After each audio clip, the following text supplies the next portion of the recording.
Well, good morning, everyone. How the hell we doing on this fine motherfucker Monday morning? I'm myself just getting ready to head out to work here in not even quite an hour, getting some road smokes rolled up, I guess. Dags, I see you in there first in the comments. Let's do a dab up for you, brother. How was everybody's weekend? I hope you all had rootin' tootin' good times.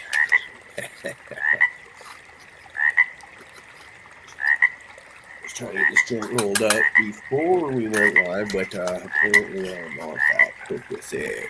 So it's all good, all good. Southern VT, great to see you as well. Oh, where do we start? So today we're trying to. It's been a kind of a busy morning trying to quickly do some trim jail. I've got some Catahoula sitting right behind me that we cut down, and trying to get that trimmed up so we can. So it's not all dried as shit when I get home from work today. Really, well, not even today, when I get home from work on Friday. You know how it is. I cut the thing down on like Wednesday or Thursday, and it's just about right where it needs to be. And if it stays there until hanging up until Friday, she's going to be drier than popcorn fart. So hopefully, the girlfriend can get to that when I head out here. I'm off to Vernon, BC today for work. Usual, just go cut trees, keep the power on for all the growers out there, as I like to say. It can be your time. Smart Poker, great to see you. Great show yesterday morning as well.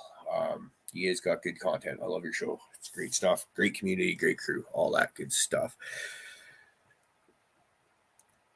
So here's does anybody else have the problem where your significant other they show mild interest in the growing, but they're almost like they're afraid to actually go into the garden and actually do the work. And I think what a lot of it is that mine is afraid that she's going to do something wrong and get snapped at. And saying that's which. Well, this is we can all be particular about our gardens, but there's certain ways we like to do things out there. And I think that's what it is she's just worried about doing something wrong and then getting chewed out for that. And it's one of those things where she's actually been to Thompson Rivers University in Kamloops, BC, and actually taken horticulture courses. And I feel like if I could ever get her convinced to just start like actually cranking out playing in the garden and doing her thing, get her comfort level so where she doesn't have to feel like I'm looking over her shoulder. I feel like we could be cranking out some insane weed. The good old, when you got solo cups that are about to dry, or they need to be watered every day, 2 days, depending on what the root based system in there is. And you go for 5 days and you come home, and once again, they're just completely no moisture to them or whatever. And you're just like, but 2 days ago, those could have been watered. I don't have an easy solution to that because I try to encourage her to play in the garden, and she likes to go and stripping leaves and stuff like that. It's one of her things she does. But to actually kind of just say, throw caution to the wind, so to speak, say, fuck it, I'm going to go in there and do my thing. And, that's the hard part. Have some coffee. So one of the interesting things, when we get to Vernon, it's about a half day's drive from here. And about 45 minutes from that is Kelowna, BC, which unfortunately Kelowna is damn near burning right now, and a lot of evacuations going on. So it could be interesting to when we get to Vernon, is there even going to be hotels rooms available for us due to evacuees and stuff? Don't get me wrong, they need a place to stay a lot more than I do. I'm just looking for a place to sleep at night while I go to work and all that stuff. Whereas I like that idea, Dags. It's not a bad idea, 2x2 tent for her. But whereas these people are, they're kind of a lot of them, their houses are gone or they're out and don't know if they're going to go back to anything. It's a scary, stressful time. So I just want to, for all of British Columbia, all of Canada, all North America, really, basically, if you are affected by wildfires, know somebody that's affected by wildfires, let's send some positive thoughts out there, because there's a lot of people hurting out there that really need it. So this is a dab for first responders, anybody, just anybody that's working the fires, anybody that's affected by the fires, whether you had to run or if you stayed home, and whatever your deal is, this one is for you. Good morning, Staggering Production.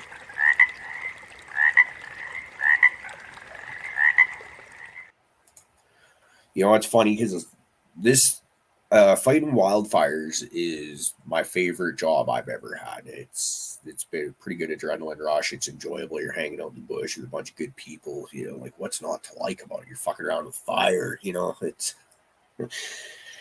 And then it comes to this time of year where I purposely try to ignore wildfire news out there. And I'll tell you right up, it's a bit of a jealousy thing. I'd rather be out there than doing what I'm going to be going and doing today. But it gets to be hard to ignore. You know, earlier this year, we had people on the East Coast even were sucking up the smoke like we've been doing out here the last few years, and seeing how hard it is. Brother Sniff, you know, he had the smoke show out there for a while. It's just, it sucks, man. It really sucks. It stresses me out to see people hurting. I think that's just the best way for me to put that. Don't like to see it. I don't think we don't ever really want to see that kind of shit. Let's try and talk a little bit of garden here. So right now I am rolling up. It's a bit of a split between some Catahoula and some Endgame, trying to get some orange and fuel cross terps in there. Yeah, see, Smuts, you've experienced it, dude. You know what that's up. And it sucks, man. And you think that most of us are relatively healthy. So our Unfocused Ramblings, guys, you should be used to this by now on a Monday. Most of us are pretty healthy. And our lungs are, I've heard, even a little less likely to be agitated by the smoke, due to the fact that we smoke cannabis, or some of us smoke cigarettes and all that. And your lungs are a little bit more used to inhaling the smoke and shit like that. But the fact is that when you get boxed in with smoke like that, you do have people with respiratory illnesses, whether it be like asthma, emphysema, a bunch of others that I, don't know of and can't think of off the top of my head. But, that smoke, it affects people. You get people in communities, they can die from the complications to that. We just had a young boy in our community. It was a little over a month ago now. We were socked in with smoke, and a 9-year-old boy, had an asthma attack in the middle of the night and passed in the middle of the night. And the smoke complications did have a lot to do with that. Now, imagine that. It doesn't matter what age you are. You go into the bedroom to wake your kid up maybe for breakfast or whatever it is, and your son or daughter is no longer alive. That chokes me up. I couldn't fathom that. I could not fathom that, and I really hope nobody else ever has to go through that. But the reality is that this smoke in the air. It does it affects people, and young, old, it doesn't matter. I'm at the point now where, like, most of these wildfires are caused by human hand. The politicians and stuff like that, they might try and say otherwise. And climate change is 100% real. Yes, it is absolutely a thing, but that's not why these fires are being caused. Most of them is human hand. Now, whether it was intentional or not, that is a completely different story, and we ain't even going to go there. But it's at the point now where, whether you accidentally lit that fire or not, you're potentially fucking manslaughtering people. And I'm at the point, and we seem to be getting more and more fires, which more and more human hand caused. And I'm at the point where people just need to start going to jail for that shit. You are seriously fucking up people's lives. You're destroying our province, our cities, and stuff like that. I would be very interested in seeing some sort of financial report about exactly how much damage has been done to not just the Kelowna area this year, but all across. And when you get people that are just something stupid like throwing a cigarette butt out the fucking window, that's a huge cause right there of this kind of shit. And shit's wrong. Shit's just fucking wrong.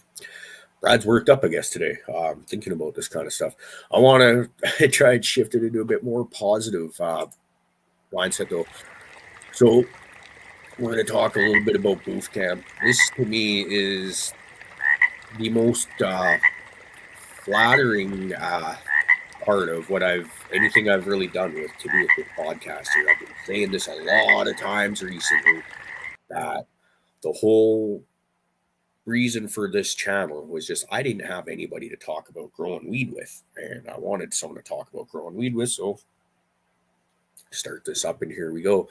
And eventually people start catching on. Now, booth camp is the Cariboo crew all together this in the States, gathering in Illinois for a party. And when I first started this channel, I didn't know what people were going to think. But fuck, I remember the videos out there.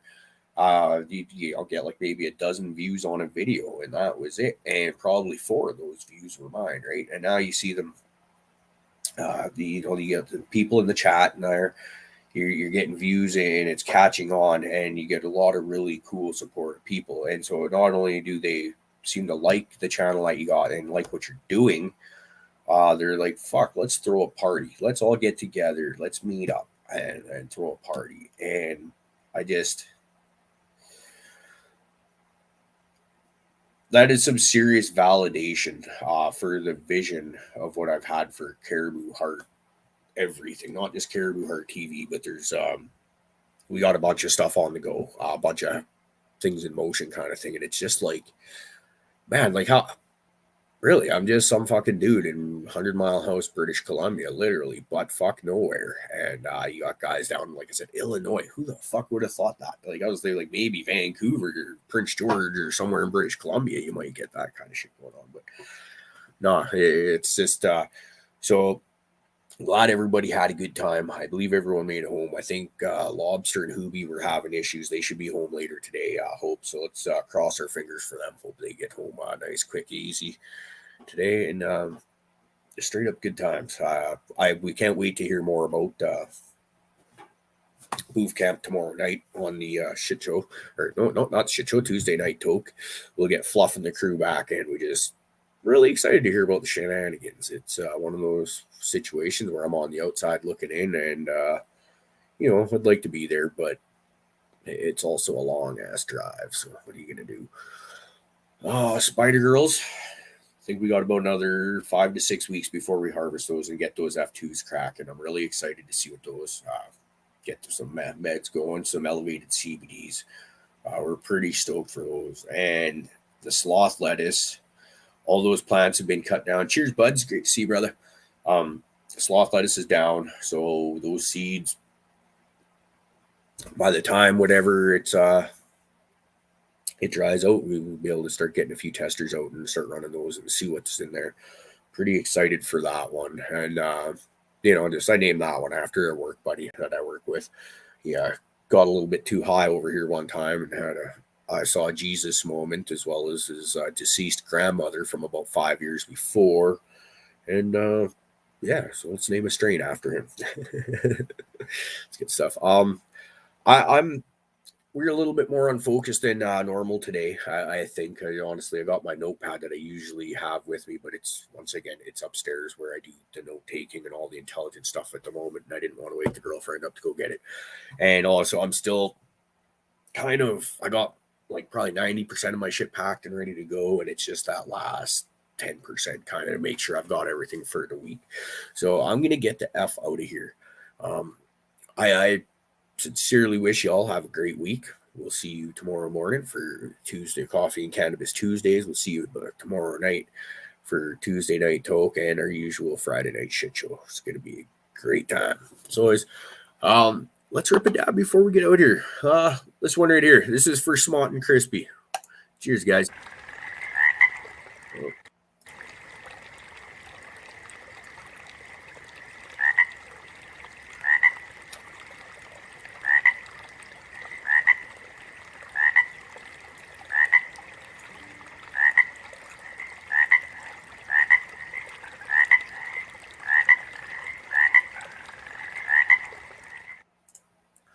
All right, y'all.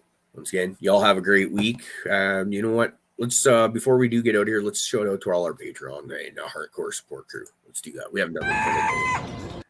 It's almost sweet as a cutthroat melody. It's almost sweet as the things that you've done to me.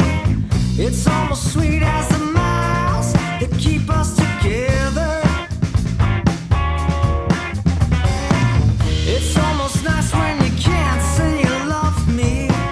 It's almost right when you push and you shove me. It's almost sweet as the devil upon my shoulder.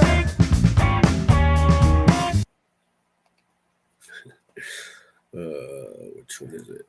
There we go. So shout out to all our Patreon supporters and all our Buy Me a Coffee supporters. If you like to support the show on Patreon, or if you'd like to buy us coffee, we got the links in the description below. Also, Cariboo Hart TV merch. Link for their Cariboo Hart TV website is in the description below as well. Click that up, go get yourself some. We got the hoodies, we've got the t-shirts, we've got the tank tops, stickers, coffee mugs, water bottles, you name it, we got it. It's all great stuff. I'm rambled out, guys. Sorry, quicker than normal today, but sometimes that just is what it is. You know how Mondays roll around here. Have a stellar week, everyone. I love y'all.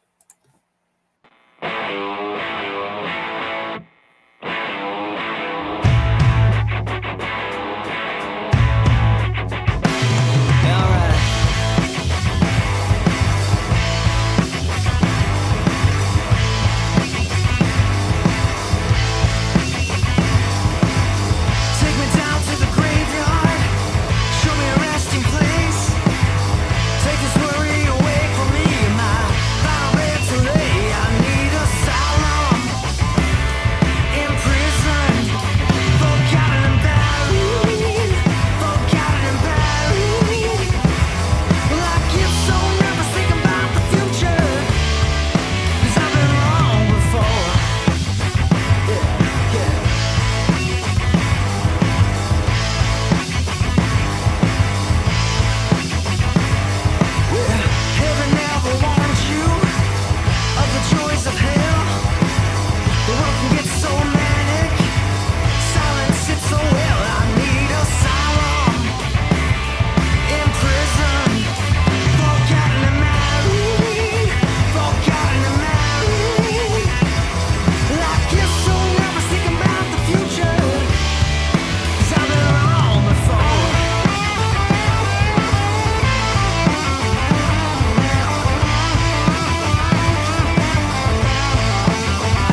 do one more before we get out here.